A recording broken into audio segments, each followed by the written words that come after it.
सबसे पहले मैं वहीं से शुरू करता हूं जहां से व्यापार प्रगति की ओर अग्रसर होता है। वह जगह है व्यापार के स्थान को मंदिर की तरह महत्व देना। आजकल ये बहुत कम हो गया, पहले तो भी व्यापार को, व्यापार के स्थान को पवित्र मानना और ग्राहकों को देवता मानना, भगवान मानना, ये सब था। आजकल तो कस्टमर खड़ा ही रहता है बिल लेके और हम हमारे मोबाइल में लगे रहते हैं, बातें करते। अब कस्टमर केयर इतना इम्प्रूव हो गया है, कस्टमर सर्विस इतना इम्प्रूव हो गया है, आप कैश ऑन डिलीवरी की चीज़ मंगाने के बाद भी अगर वो चीज़ आपको डैमेज होके आया है या आपने जैसे बोला वैसा नहीं आया है तो आप रिटर्न भेज सकते हैं, नया मंगा सकते हैं, या उन पर आप केस डाल के शू कर सकते हैं। ऐसे ज़माने में आप जी रहे हो, लेकिन आप अपने आप को टटोलिए। आप किसी कस्टमर सामने खड़े हैं, उस स्थिति में हो, लेकिन जब मोबाइल आता है, आपको मोबाइल कॉल आता है, तो आप मोबाइल कॉल को बाद में इम्पोर्टेंसी दे के कस्टमर को पहले इम्पोर्टेंसी देने वाले सच्ची में ईमानदारी से कितने लोग हो, वो हाथ ऊंचा करो। मैक्सिमम जहाँ तक मैंने देखा है, क्योंकि मैं इस पर बहुत बारीकी से ध्यान देता हूँ, मैंने मोहनलाल सुखाड़िया स्टेडियम में उदयपुर में भारत के टॉप 300 बिजनेसमैन को ट्रेनिंग दिया है। वो मैं अधिकार रखता हूँ आपसे बात करने। भारत के गिने हुए 300 पैसे वाले अदानी, गौतम अदानी से लेके सबको बैठा के मैंने उदयपुर के मोहनलाल सुखाड़िया ऑडिटोरियम में 3 दिन तक बिजनेस ट्रेनिंग दिया है। गांधीधाम से लेके, कोल्हापुर से लेके, मुंबई, दिल्ली, अहमदाबाद के सभी चैम्बर ऑफ कॉमर्स में मेरे प्रवचन हुए हैं। वैसे ये साधु शरीर का चोला पहनने के पहले ये शरीर पैदा हुआ ही किसी बनिया घर में था। इसलिए बचपन से व्यापार होता क्या है ये समझने का मेरे मन में ही एक रुचि था। अब हमने 2-3 लोगों से पूछवाया, बच्चे से पूछा, बच्चे ने बोला मेरा रेस्टोरेंट है, भाई ने बोला मैं प्रोडक्ट प्रोड्यूस करता हूँ, चीज़ें बनाता हूँ, तेल, आयुर्वेदिक औषधियाँ, किसी ने बोला मैं गेहूँ कुछ चीज़ें बेचता हूँ। आप एक ध्यान रखिए, आप में कई लोग खाली आज का प्रवचन सुनने आए होंगे, उसमें कई लोग नास्तिक भी हो सकते हैं। जरूरी नहीं कि आप सब आस्तिक आए हों। आज आप आए हो तो व्यापार की महिमा, व्यापार को डेवलप करने के तरीके समझने आए हो।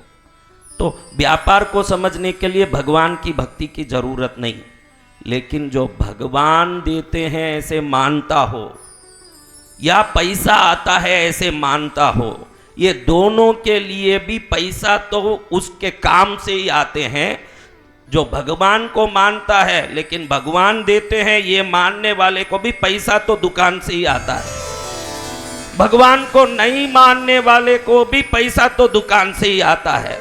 तो भगवान को मानो मत मानो ये बात की बात, पैसा जहां से आता है वो जगह आपका मंदिर है, वहां से पैसा आ रहा है, ये ध्यान देना आपके लिए बहुत इंपॉर्टेंट है। जहां से पैसा आता है, जहां से सब कुछ आता है।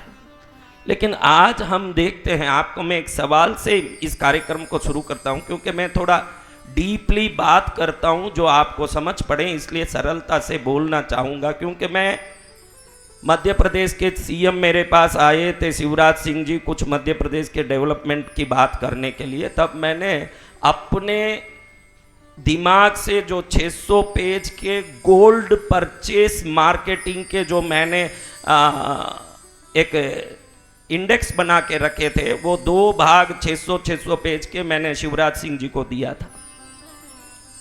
मैंने ऐसे चेक किया था कि बुर्किना फासो और माली जैसे अफ्रीकन कंट्री से अगर सोना भारत का कोई भी राज्य खरीदता है खुद रिफाइनरी डाल के, तो तो उस सोने को खरीदने के बाद जो प्रॉफिट होता है, वो मध्य प्रदेश हो, पंजाब हो या उत्तर प्रदेश, कोई भी राज्य अपने नागरिक से 1 पैसा टैक्स लिए बगैर राज्य चला सकता है। वो पूरा मैंने उस इंडेक्स में पूरी व्यवस्था के साथ उस व्यापार के तरीके बताए थे। मध्य प्रदेश के मुख्यमंत्री शिवराज सिंह जी को बताया था मैंने। उन्होंने वो 2 इंडेक्स लेने के 5वें दिन ही अफ्रीका गए भी, माली, बुर्किना फासो गए भी। लेकिन उसी समय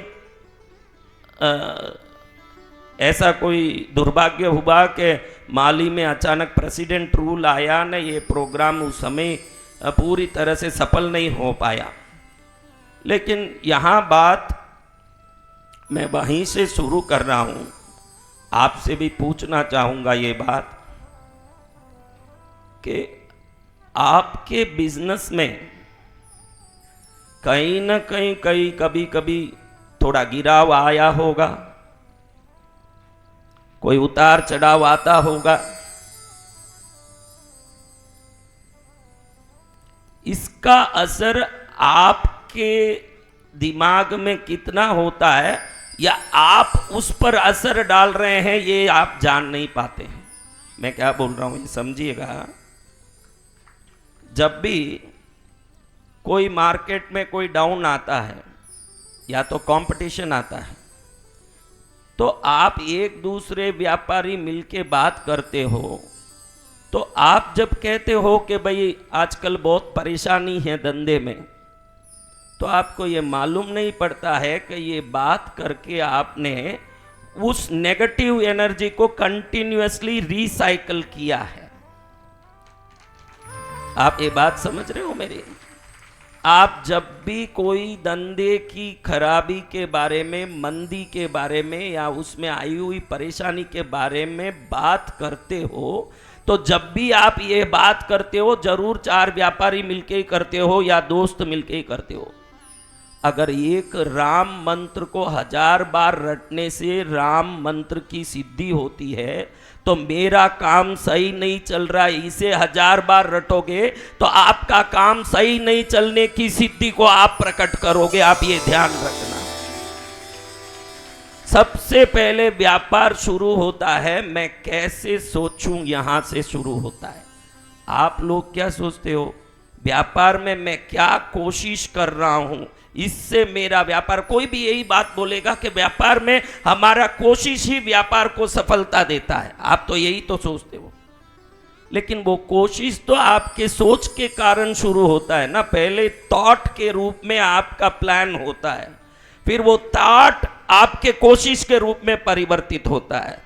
तो सफल व्यापारी जानता है मेरे कोशिशों के कारण मेरी सफलता नहीं है, मेरी सही सोच के कारण मेरी सफलता है। अगर सोच गलत हो न उसकी कोशिश करेंगे तो क्या होगा? अगर सोच गलत है और उस गलत सोच के और आगे बढ़ के कदम बढ़ा के कोशिश करेंगे तो परिणाम क्या होगा? हाँ भैया, वो बोर्ड चाहिएगा यहां, उधर से निकाल के बोर्ड।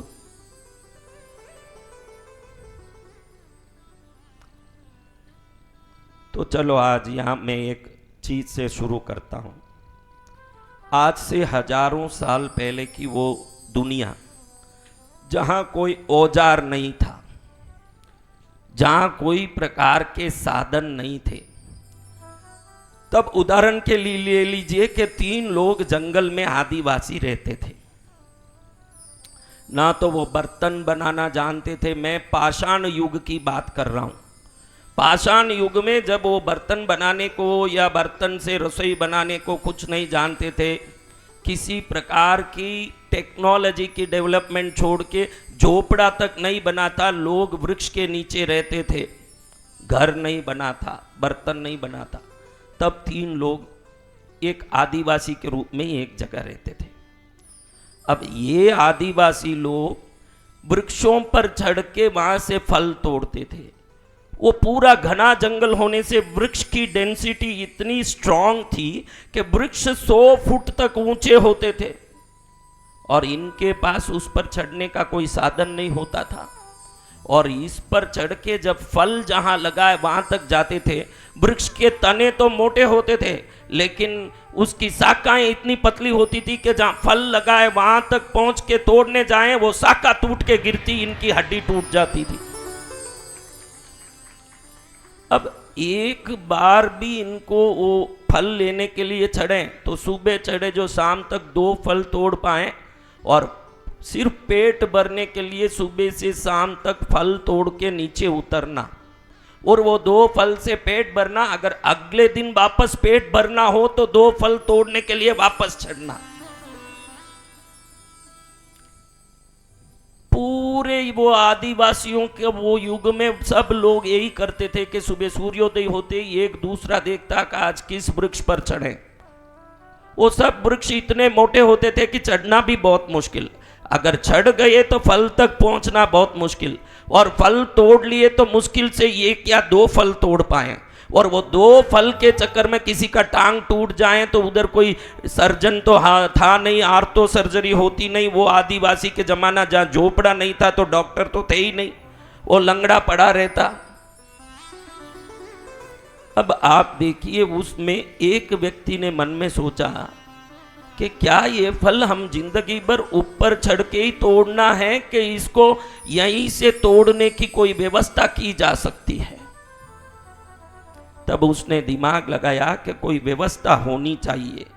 बाकी लोग कह रहे हैं अरे सूर्योदय हो गया, चल साथ में, अभी शाम तक हम ढूंढेंगे तब 2 फल मिल पाएंगे। वो 2 फल के लिए शाम तक दिमाग लगाना पड़ेगा ना, तू यहाँ पड़ा है भूखा मरेगा, चल हमारे साथ। अब ये कहता है मैं भूखा मरूंगा तो चलेगा, लेकिन मुझे सोचना है कि इस फल को वृक्ष पर चढ़े बगैर तोड़ने के लिए कोई तरीका हो सकता है क्या।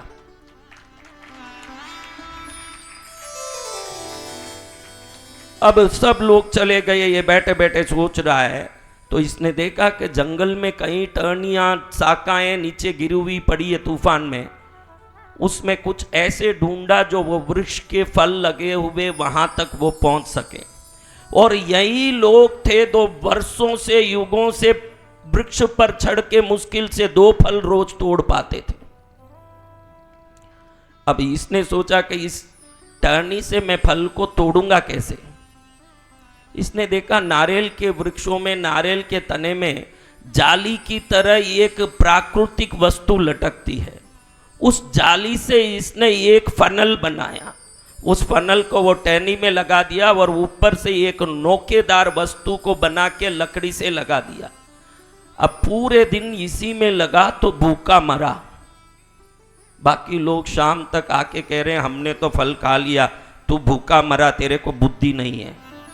अब इसने सोचा कि इनको क्या जवाब देना, शांत रहा। अगले दिन सुबह जब वो गया, इसने एक बड़ी सी लकड़ी में ऊपर से नोकेदार कांटा लगा दिया था, नीचे से जाली का फनल लगा दिया था।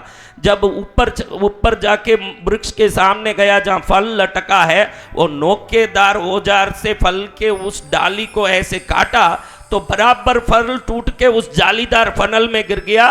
15 फल उसने तोड़ के रख लिए और करीब 4 दिन तक उसको वापस कभी फल तोड़ने जाना नहीं पड़ा। इसमें 3 चीजें उसके साथ घटी जो एक बिजनेसमैन के साथ होना चाहिए।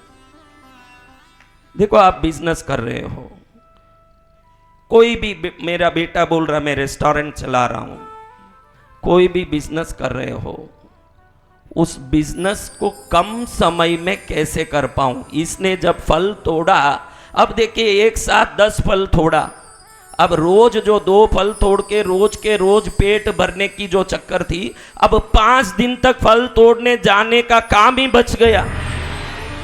सबसे पहले ध्यान रखिए कि आप जो बिजनेस कर रहे हैं उस बिजनेस में कम समय में वो काम कैसे कर सकते हैं, नंबर 1। अब ये सब आप सुनेंगे तो भी काम नहीं आएगा क्योंकि आप भूल जाएंगे। इन चीजों को तो नोट करके ही फायदा लिया जा सकता है। अब नंबर 1, कम समय में कैसे ये काम को करें। नंबर 2, कम मेहनत में कैसे करें। अभी कई लोगों को मैं दुकानों में देखता हूं, जो चीजें आसानी से हो सकती है उसको लंबा समय लगा के वो टाइम वेस्ट करते हैं। कम समय में कैसे करें, कम मेहनत में कैसे करें? जब आप कम समय में कम मेहनत में अगर उस काम को करते हैं तो ज्यादा कंज्यूमर्स को हैंडल कर पाएंगे ना, आपका काम अधिक गुना प्रोग्रेस करेगा। तो मैंने दो चीजें बताई भाई। पहला कौन सा है बेटा? मैंने अभी दो चीज बताया, ऐसे ही बोलना है, ऐसे ही बोल। कम समय में कम मेहनत में कम लोगों के साथ, थर्ड पॉइंट यही है कि आपके पास हैंड्स कम हो तो चल जाएं, काम ज्यादा हो जाए तो आपको वो जो लोगों को रखने का खर्चा जब वो बचेगा तो आपका जो उस प्रोडक्ट को बनाने का या बेचने का जो लागत है वो कम हो जाएगा अपने आप ही। अगर मार्केट भाव में भी बेचेंगे आप तो भी फायदा आपको ज्यादा होगा ना, कम बेचेंगे तो कस्टमर बढ़ जाएंगे, दोनों में ही प्रॉफिट है। तो कम समय में कम मेहनत में कम लोगों के साथ और कम खर्च में कैसे उस काम को हम कर सकते हैं, ये 4 पॉइंट अगर कोई समझे। कम समय में कम मेहनत के साथ कम लोगों में, थोड़े लोगों में और कम खर्च में अगर कोई धंधा आप कर रहे हैं दूसरे से तो उस गांव में आप ही उस धंधे का राजा होंगे, ये गारंटी की बात है। उसमें ये चारों होना चाहिए, ये चारों बात उसमें होना चाहिए। लेकिन देखिए आपको मैं एक सवाल कहता हूं, सही मायने में बिजनेसमैन कौन है ये देखना है तो मैं आपको एक बात कहता हूं, समझिए कि भाई आप लोगों को ये जो सरकारी हॉलीडे आती है उस दिन दुकान बंद करना पड़ता है ना, करते हैं क्या यहां?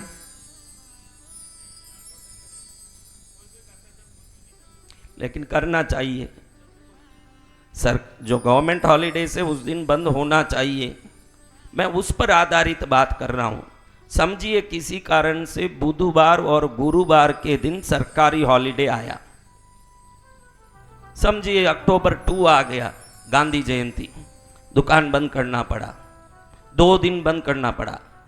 बीच में शुक्रवार आया, वापस शनि रविवार को दशहरे की छुट्टी आ गई, 2 दिन। तो आप सबसे मेरा एक सवाल है, दिल से बोलिएगा कि बुध गुरुवार को आपकी छुट्टी है, शुक्रवार एक दिन ही दुकान खोलना है, शनि रवि को दशहरा की छुट्टी है। आप मुझे शुक्रवार को दुकान खोलना है ये चिंता से आप शुक्रवार का इंतजार करते हैं कि उस एक दिन को टाटा करके 5 दिन कहीं घूमने का प्लान करते हैं। इसमें रहता है कि आप असली में बिजनेसमैन हैं कि घुमक्कड़ आदमी हो, ये इसमें मालूम पड़ता है। समझ रहे हो मेरी बात? आप में कितने लोग मुझे शुक्रवार दुकान खोलना है, मेरे दुकान का काम महत्वपूर्ण है, घूमना महत्वपूर्ण नहीं है, ये विचार अगर दिल में आता है तो बिजनेस आपका पैशन है। पैशन होना धंधा ये अलग बात है और कमाने का साधन होना अलग बात है। आप अंबानी को या अदानी को जाके पूछोगे कि आपका मनोरंजन क्या है तो आपके पास पहले से ही जवाब पता होगा, उनका मनोरंजन भी उनका धंधा ही है। अगर आपका धंधा ही आपका मनोरंजन, देख बेटा जब छुट्टी मिले आप लोग क्या करते हो? भाई बहुत थक गए, घूमने चले जाएं, ये विचार आता है कि नहीं?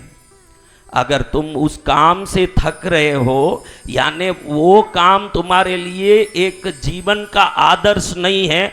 अगर बोलो कोई भी बड़े से बड़े अंबानी अदानी को पूछो मैं थक गया घूमने जाऊंगा, ऐसे उनको उनके मुंह से निकलेगा, ऐसे आपको लगता है क्या? हाँ लगता है कि उनके मुंह से निकलेगा थकेंगे, लेकिन तू थकता है कि नहीं? आज से कोशिश हमको ये रखना है कि रियल में बर्निंग फायर किसे कहते हैं। अभी इतने प्रवचन के लिए पहुंच गए, ये तो धन्यवाद की बात है कि आप प्रवचन के लिए पहुंच गए हो, बहुत अच्छी बात है। लेकिन मैं पूछता हूं कि पानी को 100 डिग्री तक नहीं बॉयल करें। बॉयल तो होता है, देखो 96 डिग्री भी बॉयल ही कहा जाएगा, 97 डिग्री भी बॉयल हो रहा यही कहा जाएगा, 10 डिग्री भी बॉइलिंग डिग्री ही कही जाएगी। लेकिन पानी स्टीम कब होगा महाराज? हाँ तो यहाँ कई लोग मुझे कहेंगे मुझे भी धंधे में बॉस बनना है, मुझे भी कुछ बनना है, मुझे भी कुछ बनना है। खाली पानी को गर्म करने से पानी भाप नहीं बन जाएगा, 100 डिग्री तक उसको पहुंचाना पड़ेगा, तब वो भाप बनेगा। आपके मन में जो डिजायर्स हैं, जो कामना है, उसको इतना तपाना पड़ेगा कि वो भाप बन के पूरा पड़ जाए, उतना तपाना पड़ेगा। अगर आप वो नहीं तपा रहे हो तो आपका डिजायर बर्निंग डिजायर नहीं है, उसको करके कोई मतलब नहीं है। कई लोग ऐसे ही हैं, मुझे एक्टर बनना है, मुझे क्रिकेटर बनना है, मुझे फलाना बनना है। दुनिया के बड़े पैसे वाले तो आजकल ये जो आपके पंजाब का कोई मंत्री या एमएलए भी बहुत बड़ा पैसा वाला होगा, लेकिन उस जमाने में पैसे वाले होने के लिए ईमानदारी भी जरूरत थी। आज उसकी जरूरत नहीं दिख रही है। लेकिन उस जमाने में रॉकफेलर बहुत बड़ा पैसे वाला था। आपने रॉकफेलर का नाम सुना होगा, यूएस का बहुत बड़ा पैसे वाला। एक बार वो फ्लाइट में जा रहे थे। जब वो फ्लाइट में जा रहे हैं तो फ्लाइट में अपने सीट में बैठ के, वो जमाना जब लैपटॉप नहीं आया था, वो अपना एक डायरी लेके पेन लेके कुछ लिख रहे हैं बैठे, बहुत सीरियसली। आप जैसे ही कोई युवा ने देखा उनको, पास सीट में ही बैठा था, देखते ही समझ गया कि तो रॉकफेलर है, बहुत बड़े खरबोपति हैं। तुरंत उनको पूछता है, कुतूहल बस रह नहीं पाया, उनको पूछता है, क्या आप रॉकफेलर हैं? Yes, I am Rockefeller. Then why you are doing this in the running flight? You are a very big millionaire and very big person, then why you are disturbing yourself in the running flight? आप अपने आप को इतना मेहनत में क्यों डाल रहे हो? चलते फ्लाइट में काम कर रहे हो, इसकी क्या जरूरत है? आप आराम कर सकते हो, आपके पास तो हजारों नौकर है। रॉकफेलर ने पूछा कि ये फ्लाइट जो उड़ के आया, इसके लिए कुछ तो मेहनत लगा होगा। लड़के ने बोला, हाँ, इसको रनवे में आने के लिए मेहनत लगा। फिर क्या हुआ? फिर ये उड़ने लगा। अब रॉकफेलर ने पूछा कि ये उड़ने वाले फ्लाइट को अगर आकाश में इंजन बंद कर दें तो क्या होगा? तो बोला कि सबका खत्म हो जाएगा जीवन। तो रॉकफेलर ने कहा, कोई भी धंधा, कोई भी ब्रांड, कोई भी काम फ्लाइट के उड़ने जैसा ही है बेटा। वो नीचे से रनवे में निकलने में ही बहुत मेहनत लग जाता है, बड़ी मुश्किल से उड़ पाता है। अगर ये उड़ गया सोच के आप अगर इंजन बंद कर दोगे, गाड़ी खत्म हो जाएगी। रॉकफेलर को भी चलती गाड़ी में भी मेहनत करना पड़ेगा, क्योंकि उसकी गाड़ी चलनी है तो उसके मेहनत से ही उसका फ्लाइट चलेगा। जैसे ये फ्लाइट चल रहा है, वैसे हमारा जो धंधा चलना है। देखिए, आप सबने पैसे के आधारित धंधा है ऐसे समझा है, आपने यही सोचा है कि धंधा पैसा आधारित है, लेकिन धंधा नाम आधारित है। जहां नाम व्यवस्थित होगा, वहां कस्टमर अट्रैक्ट होंगे तो ऑटोमेटिक पैसा बढ़ता ही जाएगा। लेकिन आप समझिए, 25 साल में आपने कितना पैसा कमाया, यही आप हरदम सोचते रहते हैं कि 25 साल में मैंने कितना पैसा कमाया। लेकिन होशियार साइकोलॉजिकल स्टेटमेंट्स कहते हैं कि होशियार आदमी ये सोचता है कि 25 साल में मैंने कितने कस्टमर कमाए हैं। अगर आपके पास कस्टमर उतने हैं तो आपके पैसे कहीं जाने वाले नहीं हैं, ना वो निरंतर आता रहेगा।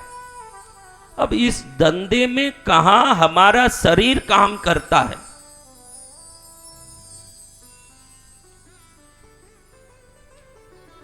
आप लोगों में कितने लोगों ने सबकॉन्शियस माइंड शब्द सुना है? वो खाली हाथ उठाएं। सबकॉन्शियस माइंड, जिसको हिंदी में अवचेतन मन कहते हैं। अब देखिए, एक छोटे से उदाहरण से देखते हैं। क्या बोर्ड आ गया बेटा?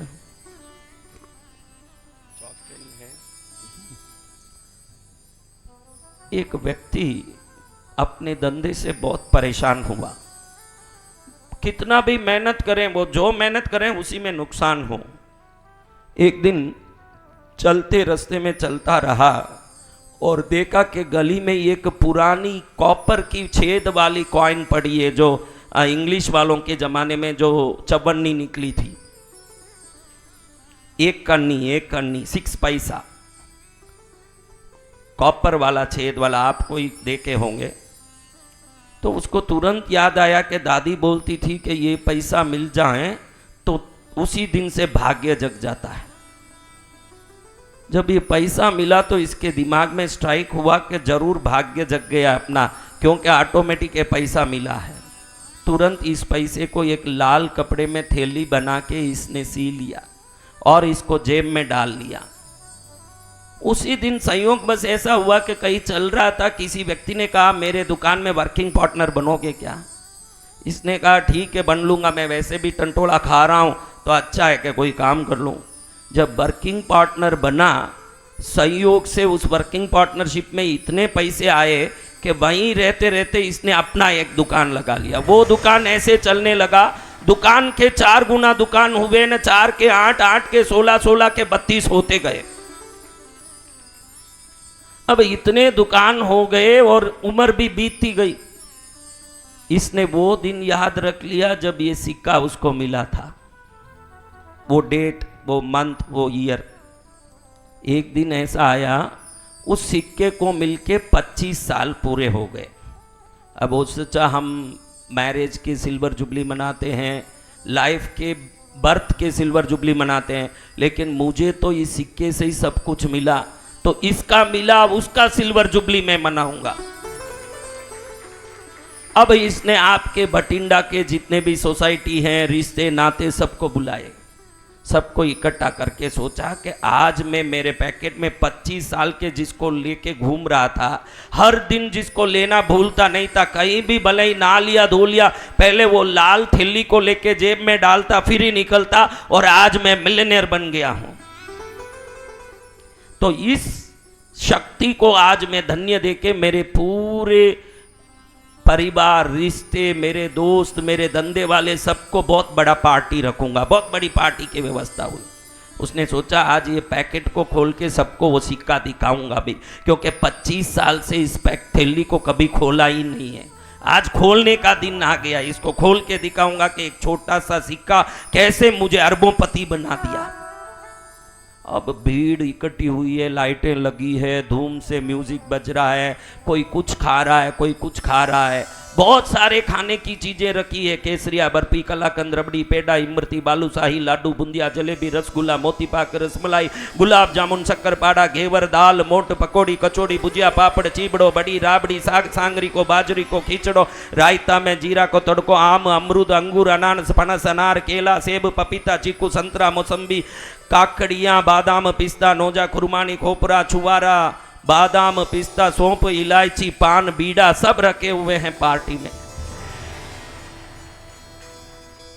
अब सबके सामने स्टेज में आए वो भाई जो सक्सेसफुल हैं, सबके सामने इस थैली को खोलने के लिए कैंची और थैली उठाए। इतने में पत्नी दौड़ी दौड़ी आई, कह रही है क्या कर रहे हो, क्या कर रहे हो? वो बोल रहा है कि थैली खोल के आज चबन्नी दिखाऊंगा सबको, मत दिखाइए, नजर लग जाएगा लोगों का, फिर कहीं हम नीचे ना उतर जाएं। वो बोले क्या नजर लगेगा, अब जिंदगी के पड़ाव के अंत में पहुंच गया हूं, उम्र भी हो गई है, अब मैं 65 साल का हो गया, वैसे भी रिटायर्ड होना ही है। 40 साल तक धक्का खाया और 25 साल तक मौज उड़ाया। आज दुनिया को दिखा दूंगा कि इस छोटे से सिक्के ने मेरे जीवन को कैसे ऊपर पहुंचा दिया। पत्नी बोलती है मत दिखाइए, कभी कभी लोगों का नज़र बहुत खराब होता है, दिखाने से मामला बिगड़ सकता है। वो बोलता है अब क्या बिगड़ना, अब तो मेरे को जीवन में जो कमाया उसका मौज करना, आगे कुछ काम ही नहीं करना, तो किसी का नज़र लगे तो क्या, नहीं लगे तो क्या, मुझे तो दिखाना ही है। तो तुरंत पत्नी हाथ जोड़ के बोलती है अगर करना है तो मैं पहले से ही क्षमा चाहती हूँ। जिस दिन पहले दिन आपने ये थैली बनाया था 25 साल पहले, मुझे मालूम नहीं था और मैं धोने के लिए डाली, तो धो के जैसे ही उठाई तो जेब से ये पैसा निकल के किसी थैली के साथ नाली में गिर गई थी। अब मैंने सोचा कि नाली में गिर गई बोलूंगी तो आप नाराज हो जाओगे, तो उसी कपड़े का और एक टुकड़ा लेके अंदर से दूसरा सिक्का, कोई साधारण सिक्का डाल के मैंने सी के आपके थैली में रख दिया था। 25 साल से आप वो खोटा सिक्का ही लेके घूम रहे, वो सिक्का तो कभी का गायब हुआ। अब ध्यान रखना, किसी भी ईश्वरीय शक्ति को मानते हो, किसी देवी देवता को मानते हो, दुनिया के परम तत्व को, परम शक्ति को मानते हो, अपनी मान्यता अपने तक रखिए। धंधे में काम आता है विश्वास। अगर आप में विश्वास आ गया कि मैं कर सकता हूं, फिर ये सिक्का आपका चलने लगेगा ना, आपको कोई रोक नहीं सकता। वहां कोई भी सिक्का, मेरे पास मेरा ये चीज है, इसी को सबकॉन्शियस माइंड की बात जब मैंने शुरू की वो यहीं से शुरू होता है कि आप में विश्वास आ गया कि मैं ये कर सकता हूं, तो वो सोच आने के बाद आपके अंदर जो beta endorphin, oxytocin, serotonin, dopamine के एंजाइम्स जब प्रकट होना शुरू हो जाते हैं, उनमें जो अट्रैक्टिव फोर्स होता है, आप जो सोचो उस चीज को आप तक लाने की ताकत और काम वो करता है। अब मेरे बच्चा यहाँ बैठा है, इसके लिए एक बात शुरू करके हम आज का टॉपिक शुरू करेंगे। मैं सिर्फ आधा घंटा ही बोलूँगा, लेकिन मैं चाहूँगा कि इतना सटीक बता दूँ आपको कि आपको मज़ा आ जाए करने के लिए। लेकिन अगर आप 100% उबलने वाले व्यक्ति नहीं हो तो फिर सुन के बेकार ही है आपके लिए, आप कुछ करने वाले नहीं हो, टाइम पास करोगे ज़्यादा से ज़्यादा। लेकिन आज मेरा बताया हुआ पकड़ लोगे तो मध्य प्रदेश के मुख्यमंत्री को जिस प्रकार से मैंने बुर्किना फासो जाके सोना लाने का उपदेश दिया, तो इतना तो ताकत रखता हूं कि इंडियन बिजनेस मार्केट में कैसे आगे आदमी घुस सकता है वो प्लान मैं अच्छे से जानता हूं। इसलिए आपको मैं कुछ बातें समझा रहा हूं जिसको आप पकड़ के समझ सकते हैं। निकाल लेंगे।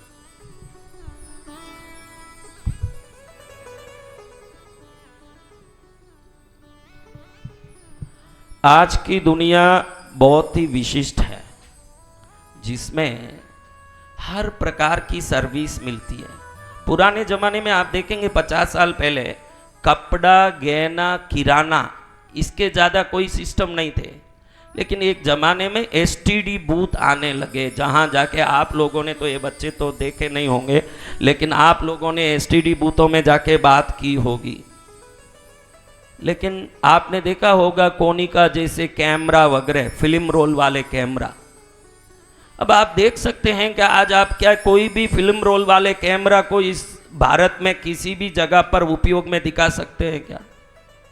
कोई भी एसटीडी बूथ को दिखा सकते हो क्या? अगर कोई व्यक्ति ऐसा है कि मैं मेरा काम जो कर रहा हूं उसी को करूंगा, अगर ऐसा जिद्दी करता है तो वो गायब हुए एसटीडी बूथ की तरह गायब हो जाएगा, वो कुछ नहीं कर पाएगा।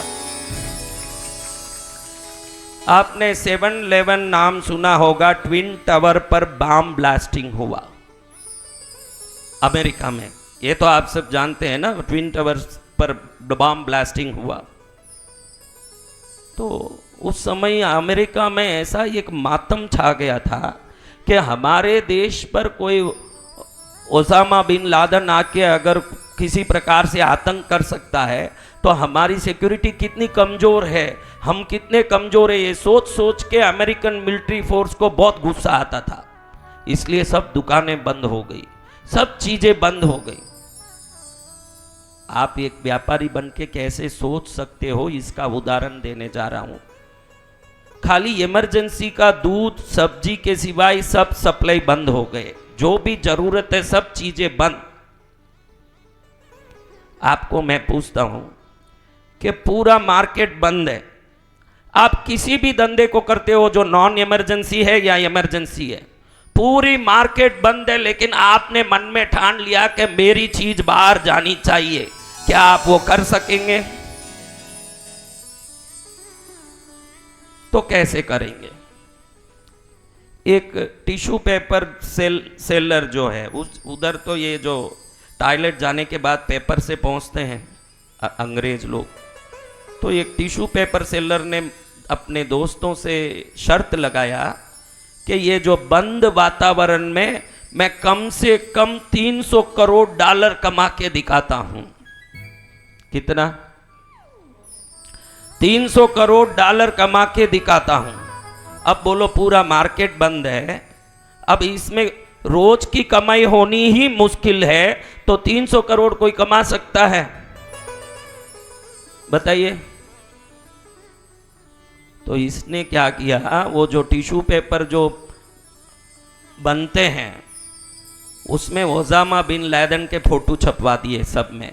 अब हर आदमी अमेरिकी गुस्सा में है ओसामा बिन लादेन के ऊपर, तो हर आदमी वही टिश्यू पेपर लें जिसमें उसका फोटो लगा, उसी से पिछवाड़ा पहुंचे। इस प्रकार से वो गुस्सा निकालें। और इसने $700 मिलियन एक दिन में कमा के अमेरिकन टिश्यू पेपर बिजनेस का रिकॉर्ड तोड़ा इसने। इसको कहते हैं तुरंत आने वाला सोच। हाँ, क्या कहते हैं उसको? इमीडिएट एक्शन जिसको कहते हैं। आप में कई लोगों को चल रहा है धंधा, चलने दो, बिजनेस जैसे। एक मेंढक किसी हिसाब से यहां वो फदकता फुदकता एक घड़े में जाके गिर गया। अब ये घड़े में गिरा हुआ मेंढक को पता नहीं था कि घड़े के नीचे फायर लगा हुआ है। पहले वो बिल्कुल गुनगुना पानी था, मेंढक को बहुत मजा आ रहा था उसमें कूद के। अब इतना कूद के मजा लिया उसको, जैसे जैसे गुनगुनाहट बढ़ती जा रही थी इसको मजा और आने लगा, क्योंकि गुनगुने पानी में मेंढक को एक गुदगुदी होने लगी, वो बहुत मजे से रहने लगा। अब इस समय में धीरे धीरे जब अग्नि बढ़ती गई, बढ़ती अग्नि से पानी इतना गर्म हो गया, एक समय में अब मेंढक घूम घूम के अपनी शक्ति जो घुमाया हुआ है, अब पानी इतना बॉयल होके हाई लेवल पर आ गया टेम्परेचर के। अब ये बाहर कूदना चाहें तो कूद नहीं पाए, यूं क्योंकि मजा ले लेके शक्ति पूरा घुमा चुका।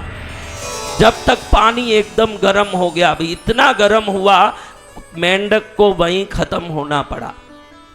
आप भी ध्यान दीजिएगा, आप जो बिजनेस कर रहे हो कहीं कंफर्ट जोन में तो नहीं हो, ऐसा कंफर्ट जोन जो गुनगुना पानी में मजा देता हो। लेकिन जब समय आएगा वो मार्केट से धंधा निकलने के बाद मेंढक की तरह शक्ति खत्म होके आपको मरना पड़ेगा।